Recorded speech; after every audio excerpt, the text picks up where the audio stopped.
তীব্র গরম, এই গরমে নিতান্তই প্রয়োজন না হলে রাস্তায় বেরোতে মানা করছে আবহাওয়া দপ্তর। বলছে বেরোবেন না, সকাল 11টা থেকে বিকেল 4টে পর্যন্ত কোনোভাবেই বেরোবেন না। কিন্তু যারা রাস্তায় বেরোচ্ছেন তারা পড়ছেন আরও সমস্যায়। তার কারণ তারপরেই তো তাদের গিয়ে যারা রাস্তায় কাজ করছেন তাদের একরকম সমস্যা, আর যারা রাস্তা থেকে অফিসে পৌঁছতে হচ্ছে, অফিসে গিয়ে পৌঁছচ্ছেন সেই এসির মধ্যে, তারাও পড়ছেন সমস্যা। এরকম কিছু মানুষের সঙ্গে আমরা কথা বলেছিলাম, তারা ভাগ করে নিচ্ছেন তাদের সমস্যার কথা আমাদের সঙ্গে। শুনুন।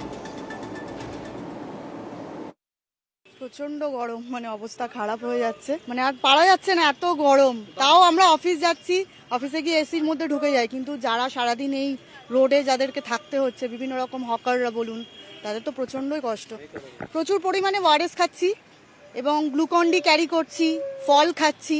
গরম থেকে বাঁচতে গেলে অন্তত ওয়ারেসটা খেতে হবে। সামার ভ্যাকেশনটা স্টার্ট করে দেওয়া উচিত, কেননা বাচ্চারা স্কুলে যাচ্ছে, পাখা থাকছে। আমার মনে হয় সামার ভ্যাকেশনটা স্টার্ট করে দেওয়া উচিত। কি হবে এই গরমে, কিভাবে আপনি সুস্থ থাকবেন? সবচেয়ে প্রথম কথা, বারবার চিকিৎসকরা বিশেষজ্ঞরা বলছেন যত বেশি সম্ভব জল খেতে হবে। 2 নম্বর, নাক মুখ ঢেকে রাখতে হবে। এরকম একটা পরিস্থিতিতে নিজেকে সুস্থ রাখার উপায় কি? ডক্টর শুদ্ধসত্য চট্টোপাধ্যায় আমার সঙ্গে সরাসরি রয়েছেন। ডক্টর চট্টোপাধ্যায়, প্রথমে একটু জানতে চাইবো, এই লু, তাপপ্রবাহ, এটা সবচেয়ে বেশি আশঙ্কার জায়গা তৈরি হয় হিট স্ট্রোক। সেই হিট স্ট্রোক থেকে পালানোর উপায় কি, বাঁচার উপায় কি?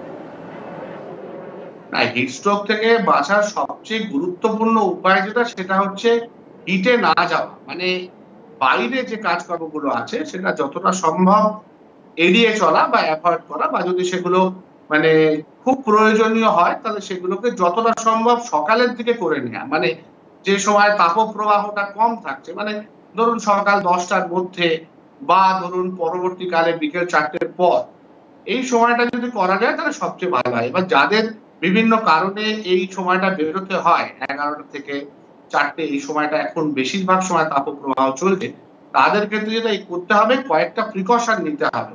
যেমন ধরা যাক, যারা একদম পুরো ডিরেক্ট সান এক্সপোজারে থাকছে, তাদের মাথাটা যতটা সম্ভব ঢাকতে হবে। ঘাড়, চোখে একটা রোদ চশমা পড়তে পারলে ভালো। যদি তার না পড়া যায় তাহলে অন্তত কিছুটা একটা শেড মতো বা একটা টুপির মতো পরা। শরীরে যেটা পড়তে হবে সেটা যতটা সম্ভব সুতি জামা কাপড় পরা, কোনোভাবে যেন সেখানে বেশি সিল্ক জাতীয় জামা কাপড় না পরা, সেখানে একটা অসুবিধা হয়। যতটা সম্ভব গা ঢেকে চলা, মানে একদম পারলে কবজি অবধি ঢাকা যে সমস্ত সুতির জামা কাপড় আছে সেটা পরা। আর প্রচুর পরিমাণে জল খাওয়া।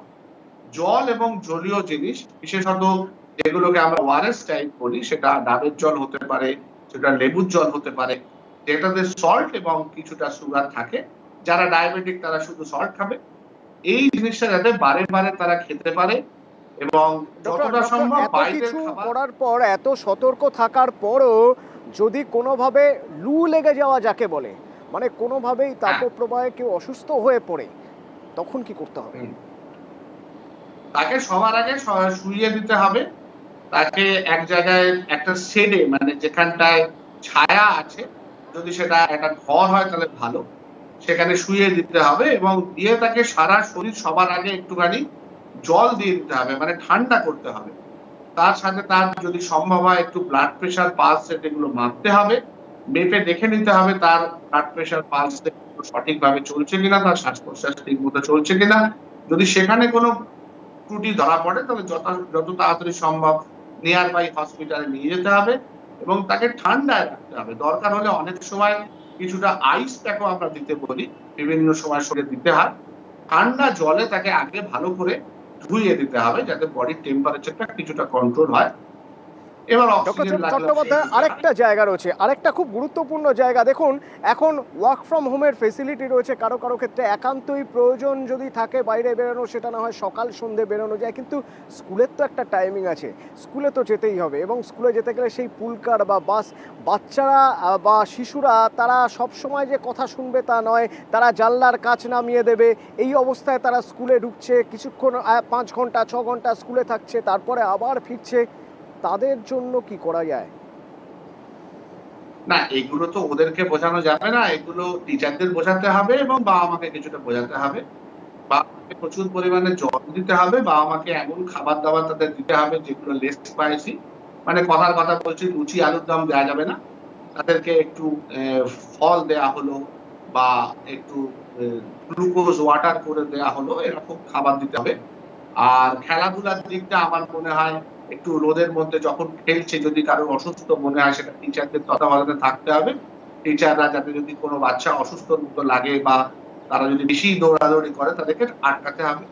কারণ এটা তো আপনি বলছেন স্কুলের কথা, যে জিনিসটা 24 ঘন্টা ধরে চলছে সেটা কি করবেন, মানে ইলেকশনটা কি করবেন? সেখানে তো লোকজন হাতে পতাকা নিয়ে এই দুপুরের গরমেই ঘুরে বেড়াচ্ছে। সেগুলো তো সত্যি যারা বয়স্ক প্রচারে মানুষ। যাবেন তাদের সাবধানে থাকতে হবে, সতর্ক হয়ে থাকতে হবে। এবং ডক্টর যেরকম বললেন, সতর্কতাই একমাত্র উপায় আপনার নিজেকে বাঁচানোর জন্য। Thank you.